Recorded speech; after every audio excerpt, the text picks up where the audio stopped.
Hello students, my name is Rohit Penuli and I am from ICT Virtual Classroom Dehradun. कैसे हैं आप सभी? मेरे ख्याल से बहुत अच्छे होंगे।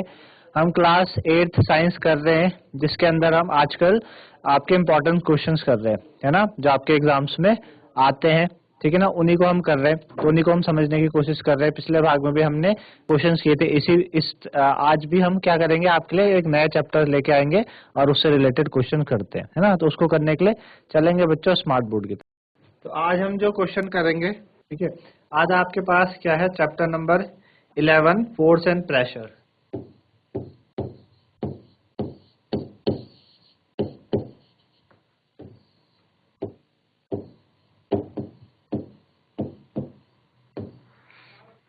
चैप्टर 11 है फोर्स एंड प्रेशर।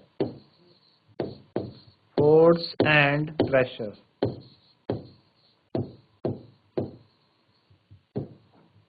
ठीक है। चलिए, तो इसके क्वेश्चंस आज हमें करने हैं। तो पहला क्वेश्चन जो हमारा फोर्स एंड प्रेशर से है वो है, what is the name of instrument, what is the name of instrument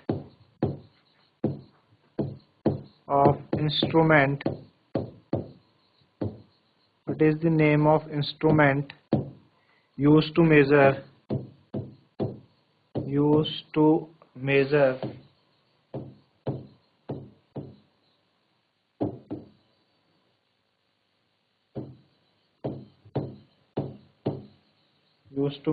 atmospheric pressure।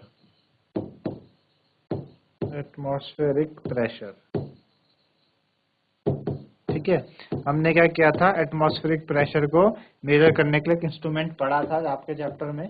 तो उसका क्या नाम होता है ना। तो उसका नाम होता है बच्चों बैरोमीटर, है ना। बैरोमीटर वो इंस्ट्रूमेंट है जिसको हम एटमॉस्फेरिक प्रेशर को मेजर करने का काम करते हैं। तो बैरोमीटर, ठीक है ना, बैरो, ठीक है ना। तो ये हो गया आपके पास। चलिए अगला क्वेश्चन है, question number 2। Give two example of contact force। Give two example of contact force। contact force, है ना। आपने कांटेक्ट, नॉन कांटेक्ट, कई तरह के फोर्स पढ़े थे। तो आपको दो एग्जांपल बताने हैं कांटेक्ट फोर्स के, है ना। मतलब जब दो ऑब्जेक्ट क्या करते हैं, कांटेक्ट करते हैं, तो उनके बीच में जो फोर्स लगता है तो कौन सा है। तो एक जैसा हमारा मस्कुलर फोर्स है ना, हमारे मसल से जो फोर्स लगता है मस्कुलर फोर्स, वो एक तरीके का क्या है, कांटेक्ट फोर्स है। पहला मस्कुलर फोर्स हो गया, ठीक है ना। और दूसरा force of friction. Force of friction भी क्या है, आपका कांटेक्ट फोर्स की कैटेगरी में आता है, क्योंकि फ्रिक्शन अप्लाई होने के लिए दो ऑब्जेक्ट का कांटेक्ट में आना जरूरी है। आप जब चलते हैं, है ना, आप अगर स्लिपरी सरफेस में चलेंगे तो वहां पे फ्रिक्शन एकदम ऑलमोस्ट जीरो हो जाता है, तो आप गिर जाते हैं, है ना। एक्चुअली हम चल कैसे पा रहे हैं, फ्रिक्शन के कारण। मतलब हम चलते हैं, हमारे पैर और जो ग्राउंड है उसके बीच में क्या है, फ्रिक्शन है। तो देखो हमारा पैर और ग्राउंड दोनों कांटेक्ट में है, तो इस वजह से फ्रिक्शन, फोर्स ऑफ फ्रिक्शन उस कैटेगरी में आता है। तो दो फोर्स आपके कांटेक्ट फोर्स के एग्जांपल ये हुए। अगला क्वेश्चन थर्ड है, name the force exerted, name the force exerted on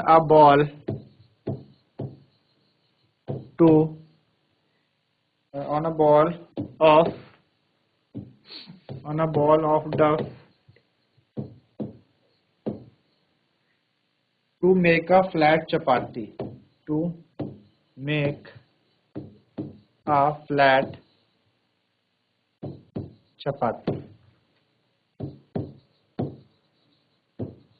ठीक है ना। आप देखते हैं जो आटा गूंदा हुआ आटा है, आटा जो गूंदा हुआ है, आप उस पर किस तरीके का फोर्स लगाते हैं ताकि आपको एक फ्लैट चपाती यानी रोटी आपके पास, जब रोटी खाते हैं वो फ्लैट होती है, और आटा गूंदा हुआ कैसा रहता है, गूंदा हुआ है, थोड़ा फूला हुआ है।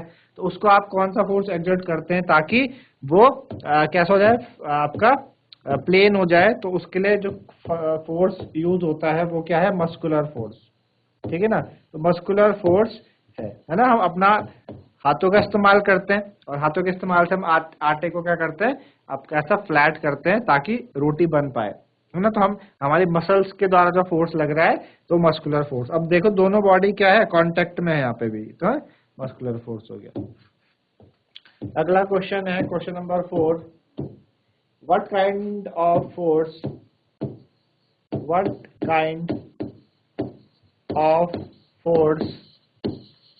what kind of force is an electrostatic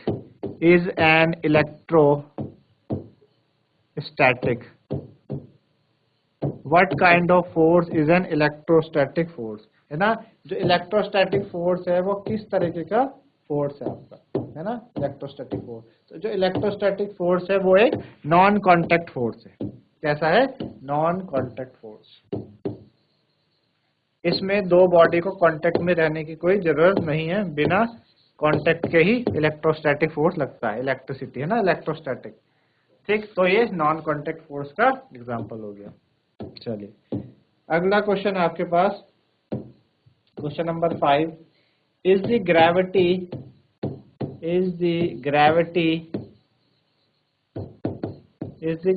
a property of earth only, is the gravity a property of earth only? क्या जो ग्रेविटी है वो सिर्फ अर्थ की प्रॉपर्टी है, मतलब ग्रेविटी सिर्फ अर्थ में लगती है या कहीं और भी लगती है ग्रेविटेशनल फोर्स, है ना। तो ऐसा नहीं है, आपका जो सिर्फ अर्थ की प्रॉपर्टी नहीं है, आपका और जगह भी ग्रेविटी लगती है। आपने देखा कि जो प्लैनेट है सन के अराउंड वो भी ग्रेविटेशनल फोर्स ऑफ अट्रैक्शन के कारण ही क्या कर पा रहे हैं, रिवॉल्व कर पा रहे हैं। तो उधर भी क्या है आपकी ग्रेविटी वगैरह, सिर्फ अर्थ में ही ग्रेविटी नहीं होती, ठीक है ना। चलिए अगला जो क्वेश्चन है हमारे पास, question 6, name the force due to which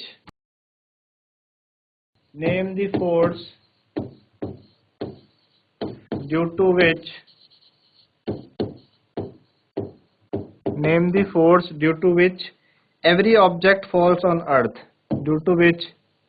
every object falls on the earth,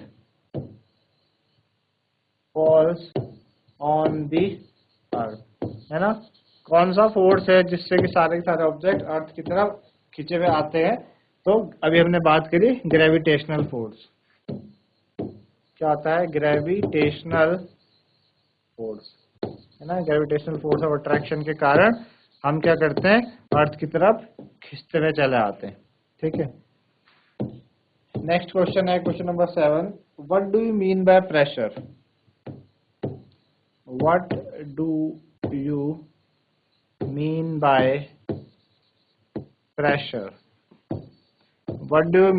pressure? Pressure से आप क्या समझते हैं, प्रेशर है क्या, है ना। तो प्रेशर है क्या बच्चों, एक्चुअल में प्रेशर होता है force per unit area. Pressure क्या होता है, फोर्स पर यूनिट एरिया, है ना। सपोज आपके पास क्या है, एक आप नेल है, आयरन नेल, उसको आप जब किसी वॉल पे लगाते हैं तो आप क्या कर रहे हैं, फोर्स लगा रहे हैं, है ना, हथौड़ा मार रहे हैं, फोर्स लगा रहे हैं, और एक पर्टिकुलर एरिया पे, प्रेशर पर यूनिट एरिया पे आप फोर्स लगाते हैं, उसको हम कहते हैं प्रेशर, ठीक है ना। और आपने देखा है कि जहाँ पे फोर्स और एरिया आपस में दोनों इनवर्सली प्रोपोर्शनल है।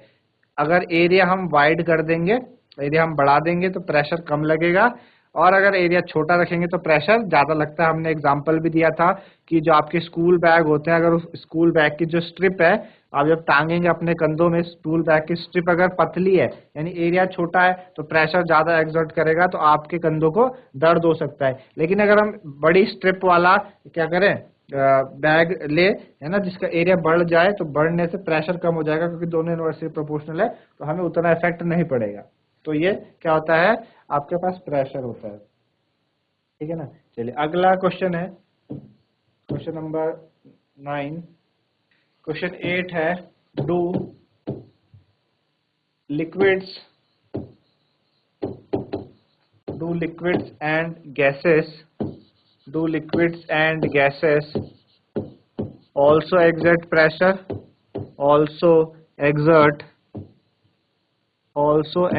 pressure, क्या लिक्विड और गैसेस भी प्रेशर एक्सर्ट करते हैं।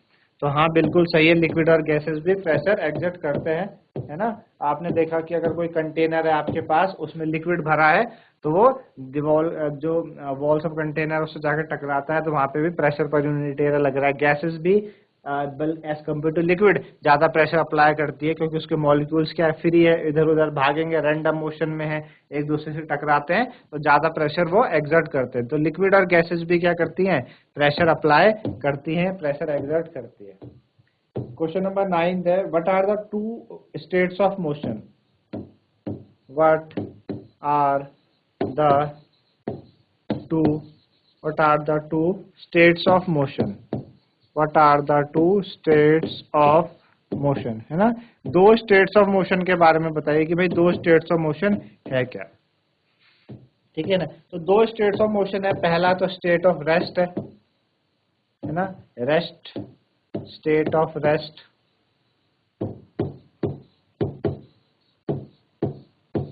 पहला आपके स्टेट ऑफ रेस्ट हो गया, और दूसरा आपका स्टेट ऑफ मोशन हो गया,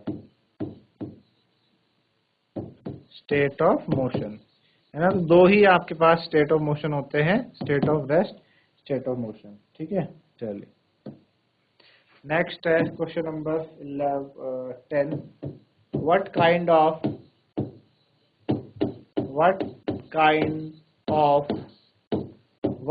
of force is friction? What kind of force is friction? जो फ्रिक्शन है वो किस तरीके का फोर्स है? अभी हमने बात की थी, देखा था फ्रिक्शन कांटेक्ट फोर्स है ना। अभी एग्जांपल देखा था हमने, फ्रिक्शन क्या है, कांटेक्ट फोर्स है। Friction is a type of contact force. चलिए नेक्स्ट क्वेश्चन है question number 11, what type of force is a gravitational force? What type of force is a gravitational force?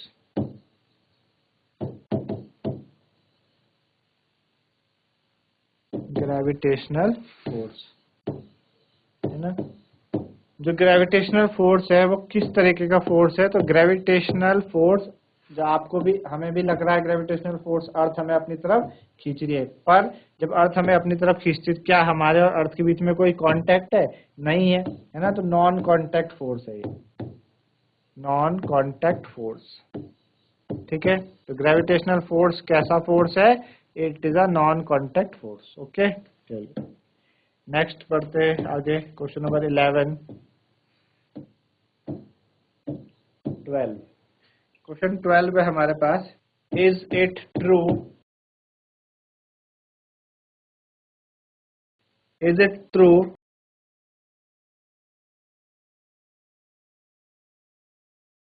is it true that force acting on an object, force acting on an object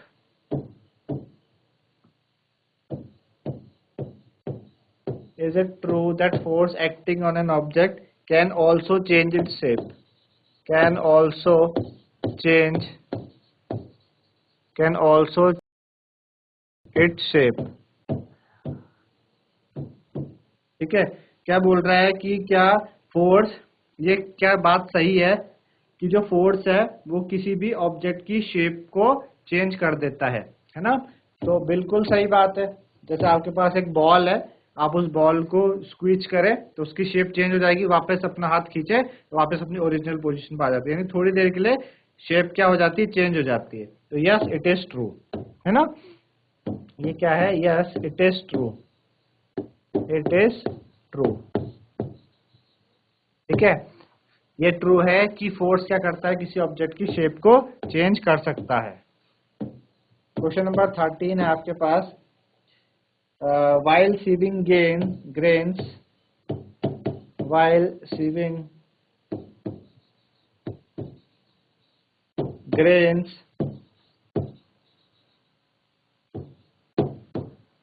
small pieces fall down, small pieces fall down,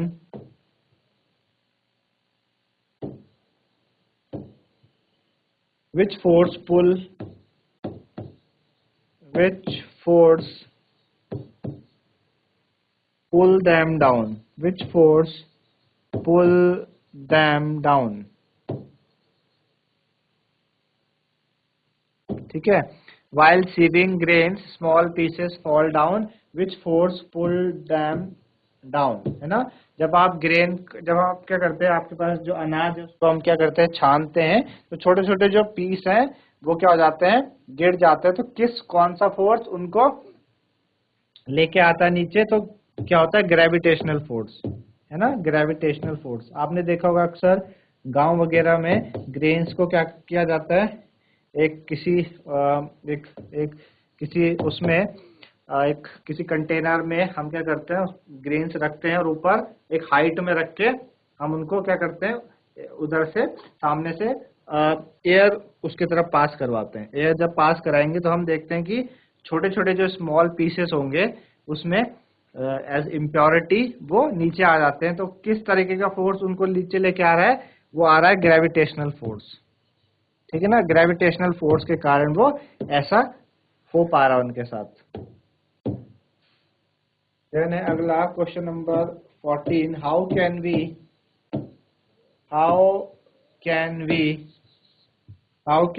change the speed, how can we change the speed and the direction of a moving body? Change the speed and the direction. How can we change the speed and the direction of a moving body? Direction of a moving body. ठीक है, how can we change the speed and the direction of a moving body. ठीक है ना, speed और direction moving body की हम किस तरीके से चेंज कर सकते हैं, तो हम किस तरीके से चेंज कर सकते हैं इसकी स्पीड को, बाय अप्लाइंग फोर्स। आप फोर्स लगा दो, फोर्स लगा के हम उसकी डायरेक्शन और उसकी स्पीड को भी क्या कर सकते हैं, चेंज कर सकते हैं, है ना। सपोज आपके पास क्या है, जब आप देखते हैं जब आपके पास अगर क्रिकेट खेल रहे हो सामने से बॉल आ रही है, तो बॉल क्या है, मोशन में है, आप बैट से क्या करते हैं, अब बॉल आपकी तरफ आ रही है, जो उसकी डायरेक्शन आपकी तरफ है और उसकी स्पीड भी है कुछ, है ना, आपकी तरफ आती है, आप बैट से उसको हिट करेंगे तो एक तो आपने उसकी डायरेक्शन बदल दी, साथ ही साथ उसकी स्पीड भी बदल दी। क्या पता आपने बहुत तेजी से मारा तो वो अभी और तेज स्पीड से चलने लग गई, या आपने हल्का सा टक करा तो अभी उसकी स्पीड कम हो गई, पर डायरेक्शन चेंज हो रही है और स्पीड भी चेंज हो रही है। तो इसको चेंज करने के लिए आप क्या करें, फोर्स अप्लाई करके उसमें हम ये दो काम कर सकते हैं। क्वेश्चन नंबर 15 है आपके पास, what is the distance moved by object, what is the distance moved by an object,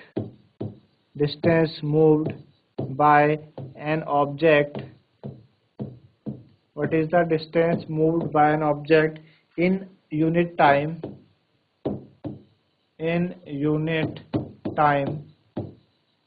called, है ना, कितना डिस्टेंस एक यूनिट टाइम पे कोई चले उसको हम क्या कहते हैं, उसको हम कहते हैं स्पीड।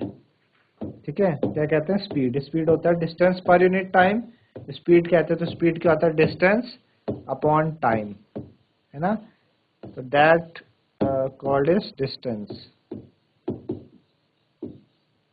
चलिए नेक्स्ट क्वेश्चन है हमारे पास, question number 16, does force of gravity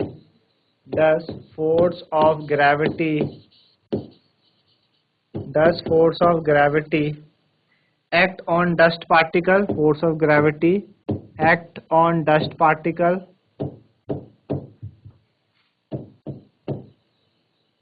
does force of gravity act on dust particle, क्या force of gravity dust particle पे अप्लाई होती है कि नहीं होती, है ना। तो force of gravity dust particle पे ये पूछ रहा है अप्लाई होती कि नहीं होती, तो बिल्कुल होती है, यस होती है, force of gravity dust particle पे अप्लाई होती है। ठीक है, क्योंकि जब आप क्या करते हैं, आपके पास कोई भी जैसे दरी है, उसको आप जब झाड़ते हैं तो क्या होता है, उससे डस्ट बाहर आ जाती है सारी, स्मॉल है, ग्रेविटी उसको अपनी तरफ अट्रैक्ट कर लेगी, वो बाहर की तरफ आ जाएगी उससे, है ना। इसमें न्यूटन्स का लॉ भी लगता है, वो आप हायर आगे 9th 10th में पढ़ेंगे न्यूटन्स लॉ। उसमें आप समझेंगे कि किस तरीके से डस्ट पार्टिकल न्यूटन लॉ पे एप्लीकेबल है। अगला question 17th, does the force of gravitation does the force of gravitation does the force of gravitation force of gravitation exist between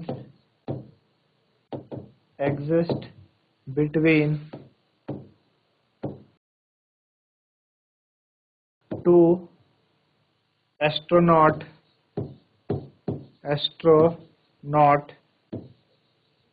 in space, two astronaut in space। ठीक है, क्या जो force of gravitation है वो दो astronaut के बीच में लगता है स्पेस में। तो आपने अक्सर देखा होगा कि जो दो एस्ट्रोनॉट होते हैं उनके बीच में फोर्स ऑफ ग्रेविटेशन लगता है, आपने देखा होगा टीवी वगैरह में। तो यस, है ना, फोर्स ऑफ ग्रेविटेशन उन दोनों के बीच में लगता है। ठीक है ना। चलिए नेक्स्ट क्वेश्चन है आपके पास, question number 18, what is a force? What is a force? ठीक है, क्या है व्हाट इज अ फोर्स? ठीक, तो फोर्स क्या होता है? अ पुश और पुल, पुश और पुल, अ पुश और पुल ऑफ एन ऑब्जेक्ट। किसी ऑब्जेक्ट को आप क्या करते हैं, पुश कर रहे हैं या पुल कर रहे हैं, उसको हम कहते हैं ऑब्जेक्ट, है ना। आपने देखा, आप किसी शॉप में गए तो शॉप में जाते हैं, आपके पास कोई शॉप में जाते हैं, वहां पे दरवाजा होता है। तो जब आप अंदर की तरफ जा रहे हैं तो आप क्या कर रहे हैं, उस दरवाजे को अपने से दूर धकेल रहे हैं, तो आप क्या कर रहे हैं, पुश कर रहे हैं। और जब आप उसी शॉप से बाहर आते हैं तो आप दरवाजे को क्या करते हैं, अपनी तरफ खींचते हैं, तो पुल कर रहे हैं। तो फोर्स एक्चुअल में है क्या, पुश और पुल ऑफ एन ऑब्जेक्ट, उसको हम फोर्स कहते हैं। ठीक है, चलिए अगला क्वेश्चन यह है, question number 19, what is the SI unit of pressure? What is the SI unit of pressure? What is the SI unit of pressure? Pressure की SI यूनिट क्या है?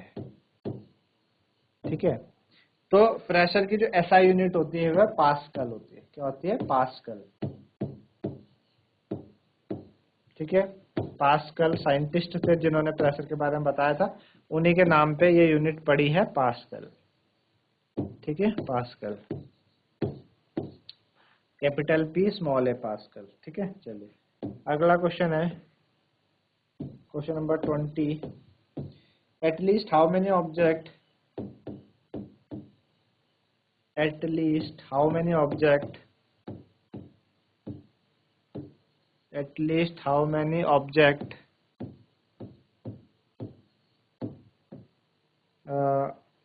are needed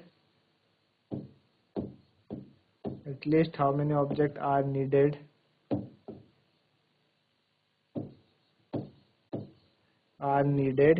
to apply a force,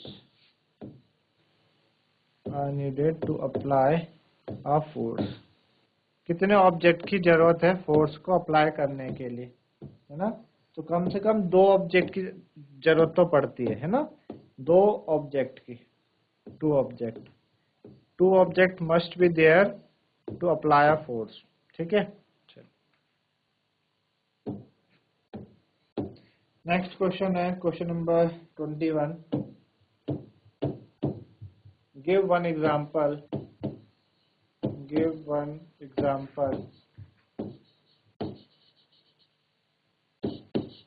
of gravitational force।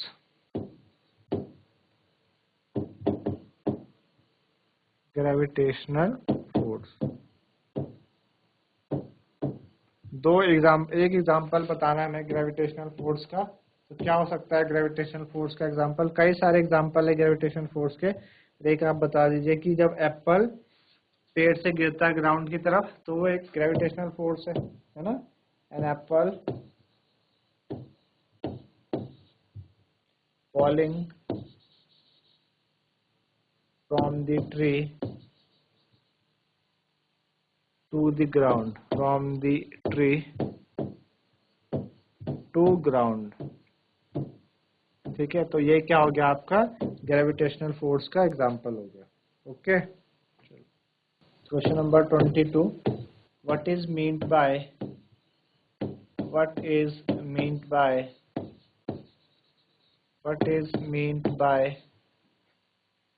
atmospheric pressure? What is meant by atmospheric pressure?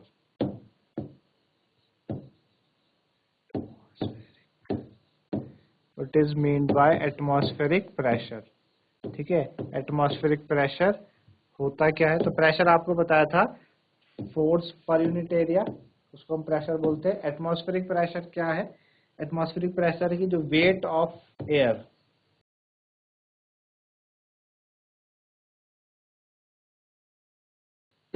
Acting per unit area, acting per unit area. ठीक है, per unit area जो होता है उसको हम प्रेशर बोलते हैं। यहाँ पे किसकी बात हो रही है? एटमॉस्फेरिक। तो एयर का जो वेट है पर यूनिट एरिया वो क्या कहलाएगा? Atmospheric pressure.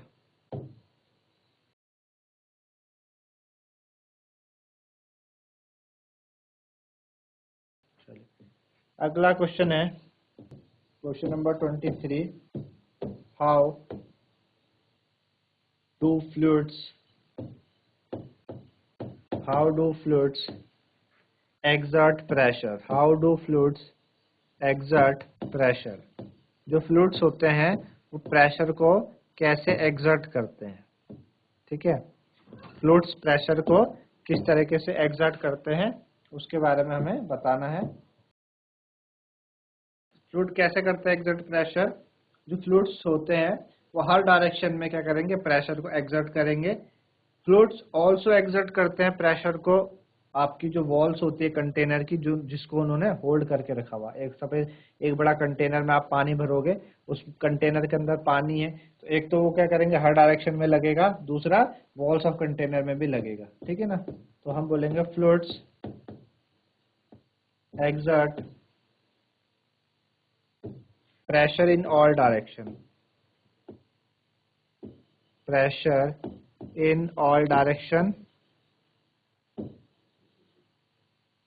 एक तो हर डायरेक्शन में क्या लगना है? फोर्स ने लगना है, पहली बात। इट मतलब fluids it also exert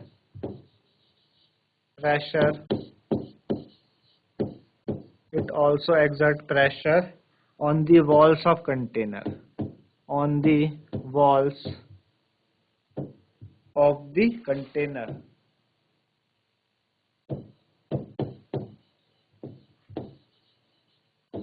walls of the container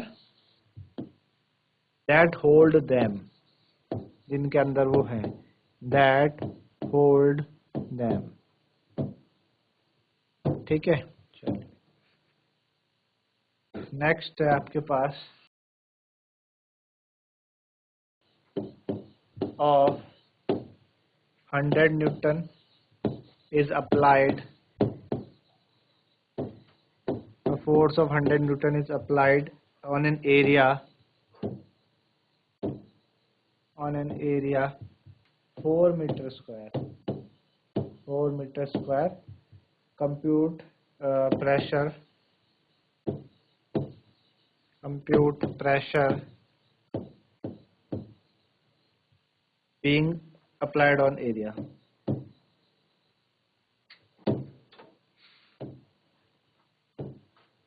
being applied on area। ठीक है, आपको बताना है कि एरिया कितना प्रेशर लग रहा होगा। तो 100 न्यूटन का फोर्स लग रहा, इतने एरिया में हमें प्रेशर बताना है। तो आपको पता है कि प्रेशर क्या होता है? Force per unit area, force upon area. तो फोर्स कितना लग रहा? 100 न्यूटन का फोर्स लग रहा है ना, अपॉन एरिया कितना है? 4, ये न्यूटन है और ये क्या है? मीटर स्क्वायर में दिया है। तो फोर्स है, ये कट जाएगा 25 टाइम्स, 25 न्यूटन मीटर स्क्वायर आपका क्या आ गया? एरिया आ गया। ठीक है ना। इसी को हम पास्कल भी कहते हैं, तो 25 पास्कल हम कर देंगे। तो इस तरीके से आज हमने क्वेश्चन किए आपके chapter number 11 force and pressure से। मेरे ख्याल से आप लोगों को समझ में आए होंगे किस तरीके से क्वेश्चन हमने किए हैं। तो आज के लिए इतना ही था बच्चों, धन्यवाद, हैव अ नाइस डे।